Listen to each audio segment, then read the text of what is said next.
Did Laurie Cunningham's tragic death have anything to do with his wild ways? Fans often wonder, especially since his chaotic behavior and lack of discipline seem to land him in trouble more often than one can expect. His tragic death in a car crash in Madrid on July 15, 1989, at just 33 years old, left fans wondering if his free-spirited nature somehow played a role. Cunningham was known for his rebellious streak, which often put him at odds with authority figures throughout his career. A true free spirit, Cunningham wasn't one to follow the rules rigidly. He sometimes skipped training sessions and clashed with coaches, giving him a reputation for being undisciplined. One of the most bizarre incidents came during his time at Real Madrid. After breaking a toe, Cunningham was spotted at a nightclub the very same night, still wearing his cast. Although the club doctor had discharged him, the sight of him out partying didn't sit well with Real Madrid's management. The club gave him a severe reprimand, and the media had a field day with the story. Many fans felt the criticism was unfair, but the intense scrutiny clearly weighed on him. Cunningham's carefree attitude wasn't just limited to his personal life, it spilled over into his football career too. While he was undeniably gifted, his performances were often inconsistent. Critics were quick to point out what they saw as a lack of commitment. Some felt he didn't always live up to his potential, which was frustrating given his immense skill. His transfer fees raised expectations, but his erratic form sometimes left fans and clubs disappointed. Even Vicente del Bosque, a former teammate and Real Madrid legend, once commented on Cunningham's career. He acknowledged Cunningham's extraordinary talent, but suggested he lacked the competitive edge needed to succeed at a club like Real Madrid. Despite his carefree attitude, football had been a central part of Laurie Cunningham's life from a young age. As a kid, he was deeply involved in schoolboy football and dreamed of making it big. However, his journey wasn't without setbacks. Arsenal turned him down early in his career, but Cunningham didn't let that stop him. In 1974, he joined Leyton Orient, where his natural talent began to shine and set him on the path to greatness. By 1977, Cunningham had moved to West Bromwich Albion, where he became part of something truly groundbreaking.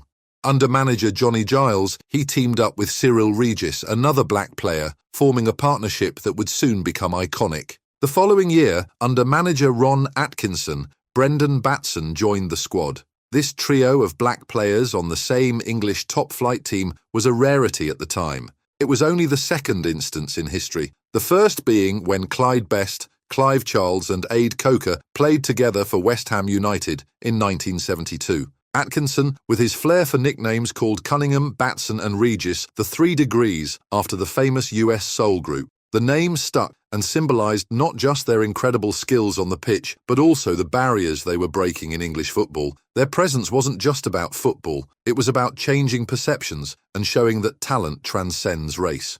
One of the most unusual and talked about moments in Cunningham's time at West Brom came during a benefit match for Len Cantello, a former teammate. In this game, the players decided to make a bold statement, dividing the teams along racial lines, a team of white players versus a team of black players. Cunningham was, of course, part of the black team. While the match was controversial and raised eyebrows, it also highlighted the racial tensions and issues of the era. Cunningham made history when he became the first British player to sign for Real Madrid. It was a groundbreaking move, with the Spanish giants paying West Bromwich Albion an impressive $950,000 for his services, a record fee at the time. Cunningham wasted no time making his mark in Spain. On his debut, he scored twice, dazzling fans and proving he belonged on one of football's biggest stages. That season, he helped Madrid secure a league and cup double, solidifying his place in the club's storied history. Cunningham began the 1980-81 season on a high note, finding the back of the net in the early rounds of the European Cup.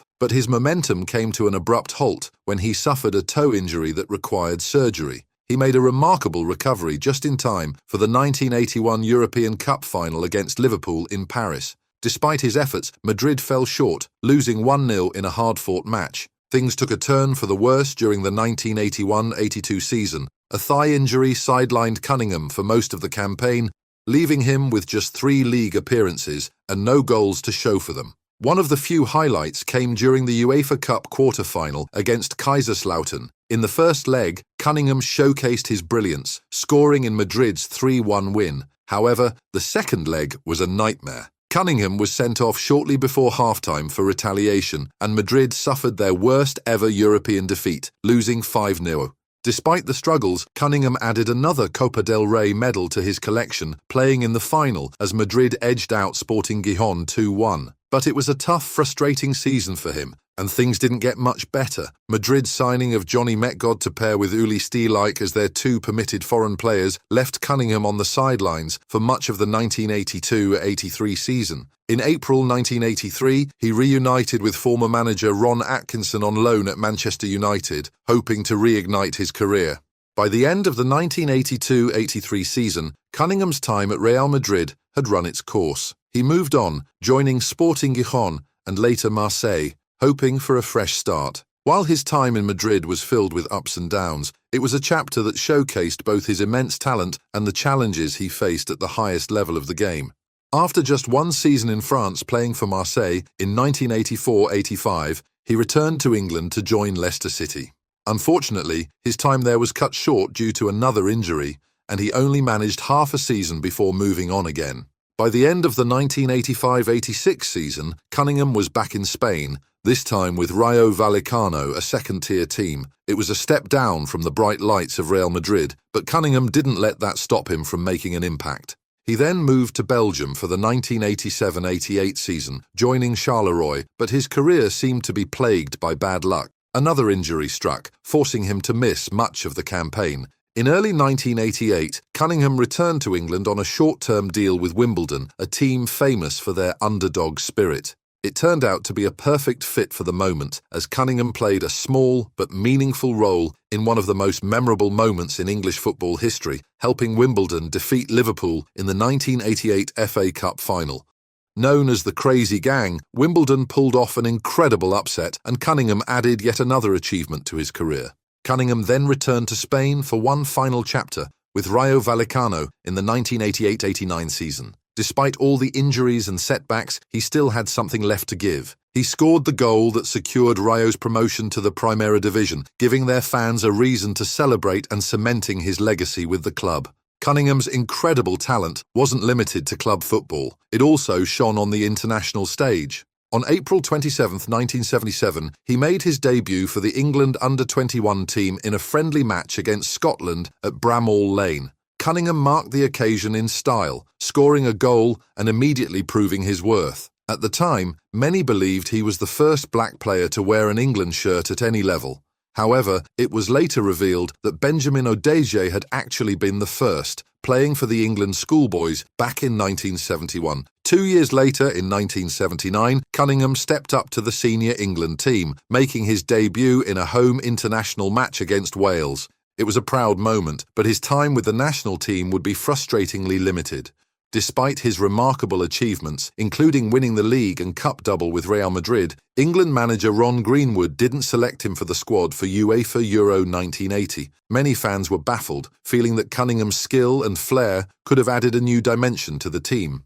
Cunningham got another chance in 1981 during England's qualifiers for the 1982 FIFA World Cup. He was called up for a match against Norway, but to his disappointment, he remained on the bench as England cruised to a 4-0 victory. In the following qualifier against Romania, Cunningham finally got some game time coming off the bench. However, he couldn't turn things around, and England lost 2-1. Unfortunately, that would be his last appearance for the national team. For a player of Cunningham's immense talent, earning only 6 senior caps felt like a missed opportunity for both him and England. Many believe he could have offered so much more had he been given the chance. Although Cunningham's life was tragically cut short, his legacy remains powerful, and fans continue to admire him for the trailblazer he was.